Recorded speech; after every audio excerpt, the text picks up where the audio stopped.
Welcome to Thinking Outside the Soil with your host, Shani Alfalfaseed, where we get to talk story and touch on topics about hydroponics and the farmers who grow the crops and creatures we need to eat.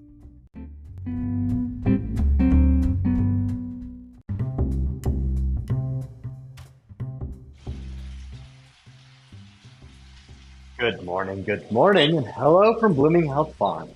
And thank you for being with me on this beautiful morning. It has been crazy busy around here, especially for me. I have just had a lot of feedback from our pancake breakfast, and a lot of different individuals in the community have been reaching out to me, asking me a lot of questions about hydroponic fodder. I've taken on a couple of new clients, and I'm going to share with you about one of them. It's a really cool system that I got to see up in Wyoming. It will blow you away when I get to share more about that.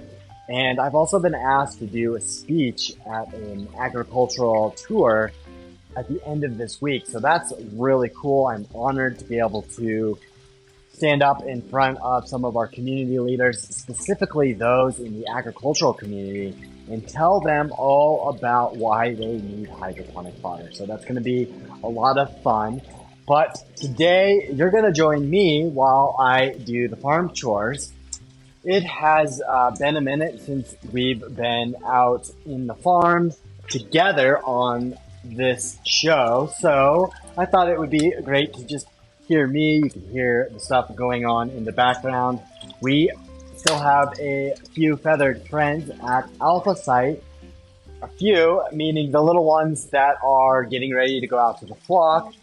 Our hatching program is going really well, and we are inundated with baby chicks on a frequent basis right now, so we get to learn how that looks for us. You know, I never really expected to get into chickens the way I did, specifically with raising chicks over and over and over again. You know, one of the challenges with raising baby chicks over and over and over again throughout the year is that that's not the normal way chickens grow up. So I am learning all of the subtleties of what it means to grow baby chickens when they don't hatch when they're supposed to. So the biggest thing is that they hatch in spring.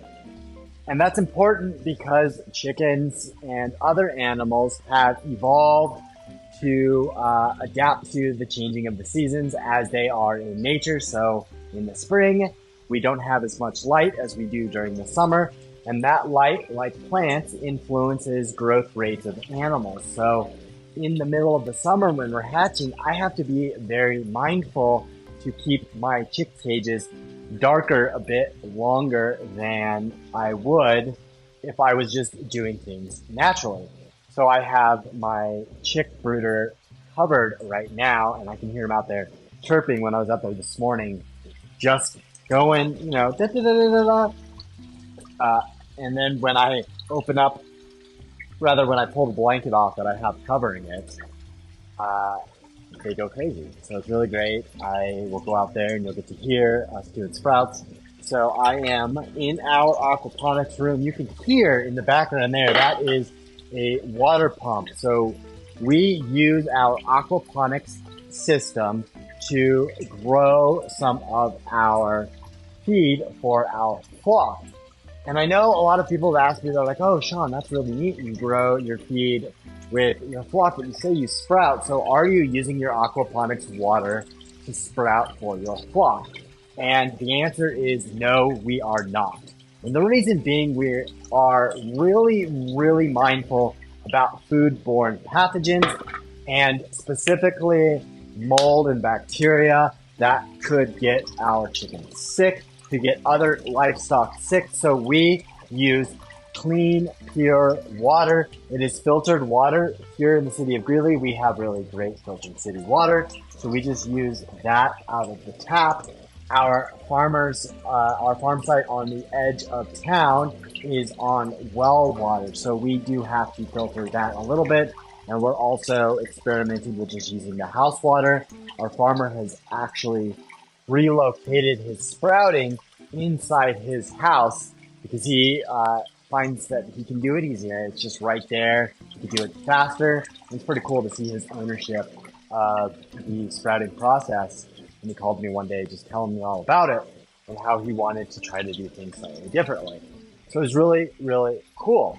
So we are just really tickled to see farmers like Ethan and his wife Shay really take to these things.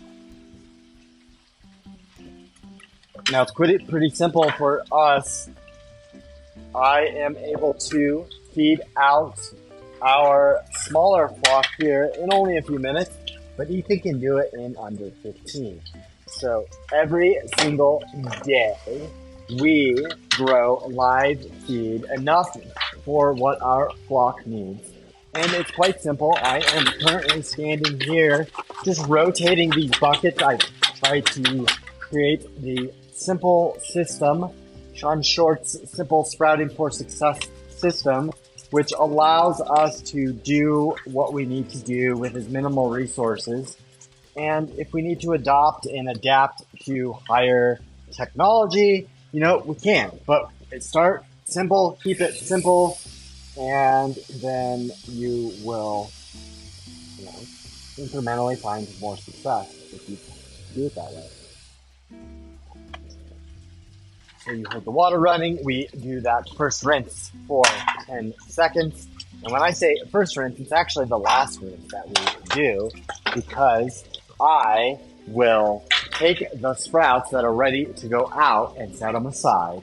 And then I take the next day's, so that would be tomorrow's feed, and we don't rinse it at all. We have found that our sprouts are tired. They get too wet if you rinse them too much. So that water is a vehicle for mold and a vehicle for bacteria. It allows it to grow really well. So then after I do that, I will dump my water. I'll switch my buckets out. I simply can just pull one of our buckets. I lift it up out of another bucket and set it down into a clean bucket that has no water. So we have double bucket systems. Our buckets are quite simple. You can imagine 2 paint buckets, 5 gallon, 3.5 gallon, 2 gallon, nested on each other. Our top bucket has some holes in the bottom, and we have figured out over time the appropriate amount of holes that allows for a good drainage. So then we put the bucket into the other bucket, and the water that was in there has drained to the bottom bucket, and we can dump that.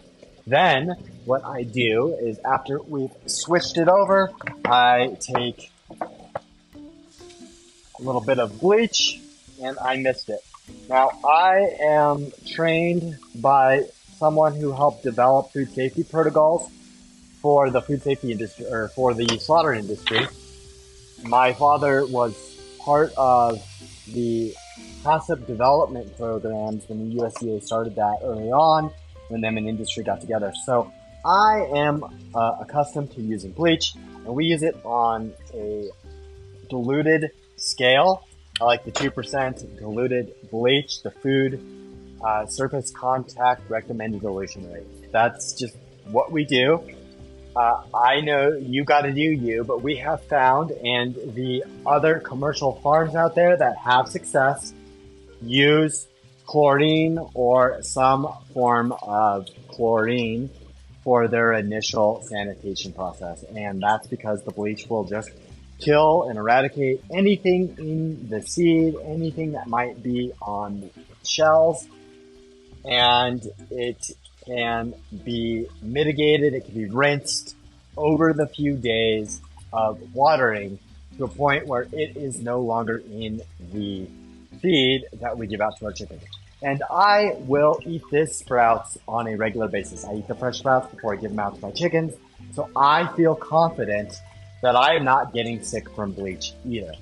I have this philosophy that I will not feed out anything to my animals until I at least try it. And while I recognize I can't eat everything they eat, I can at least tell if something is spoiled, if something is rancid, if something is bad, if something is gross and moldy, and I wouldn't put it in my mouth. I have to pause and think about if I would feed it out. So it's been a very, very helpful, quick gut check about what we need to do.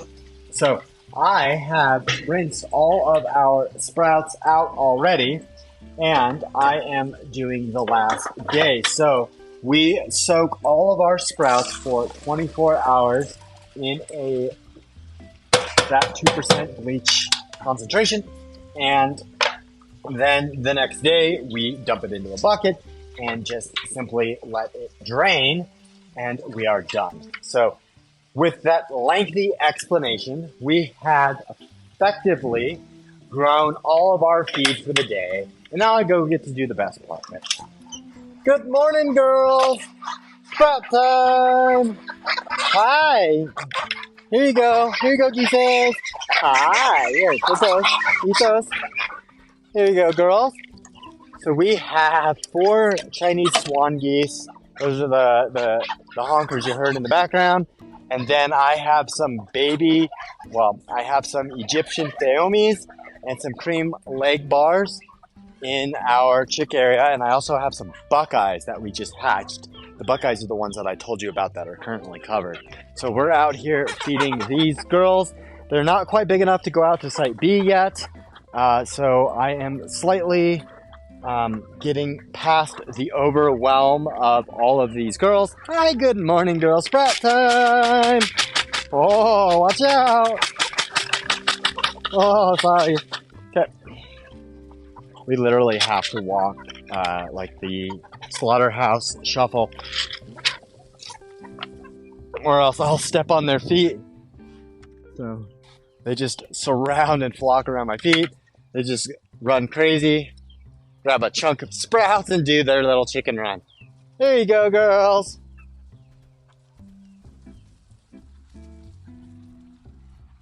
So, with that, I thank you for being with me today here at our Alfalfaseed facility, where I am finishing out these chicks grow out so we can get them to the new site and continue to increase our egg production. And it's because of these sprouts, it's because of this process that I figured out, and that you guys have been adopting and showing me that it works way better than I ever expected to get these really amazing eggs and just have some, crazy honking geese that are literally following me around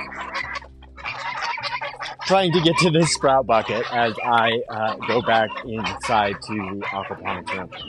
I've literally had to put up fences to keep them from chasing me down and trying to steal the feed before I give it out to the chicks. So thank you again for being with me here at Blooming Health Farms.